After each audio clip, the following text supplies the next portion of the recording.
দেখেন গরুর পূজা কিভাবে শুরু হয় পৃথিবীতে প্রথম। বনি ইসরায়েলের এক দুষ্ট লোক ছিল, নাম সামিরি। সে সবাইরে বলল তোমাদের স্বর্ণগুলো ফালাও। স্বর্ণগুলো ফেললো, বনি ইসরায়েলের স্বর্ণগুলোকে গলিয়ে গরুর বাচ্চা বানালো, গোবৎস। জিব্রাইল আলাইহিস সালাম যে জমিনে এসেছিলেন, ওই ফেরেশতার পায়ের নিচের একটু মাটি সে বুদ্ধি করে প্যাকেটে রেখে দিছিল। স্বর্ণ দিয়ে বানানো গোবৎস গরুর বাচ্চার গায়ে যখন সেই মাটি ছুঁড়ে দেয়া হলো, এখন বাছুরের ভেতর থেকে ভ্যাঁ ভ্যাঁ আওয়াজ আসতেছে। কি আসতেছে? সবাই তো অবাক। সামিরি বলে, আরে তোমরা যে 70 জন দিয়ে মুসা আলাইহিস সালাম রে পাঠাইছো ওইদিকে, এত ঘুরতেছে, আল্লাহরে খুঁজে পায় না। আল্লাহ তো এটার ভিতরে ঢুকছে, নাউজুবিল্লাহ, এটার ভিতরে সেজদা দাও। এই সেজদা দিয়ে গেল।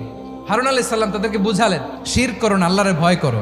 শুধু এতটুকুই তিনি বুঝালেন, দাওয়াতি কাজ পালন করলেন, কিন্তু প্রতিরোধ করেন নাই। এই ঘটনা থেকে শিক্ষা কি?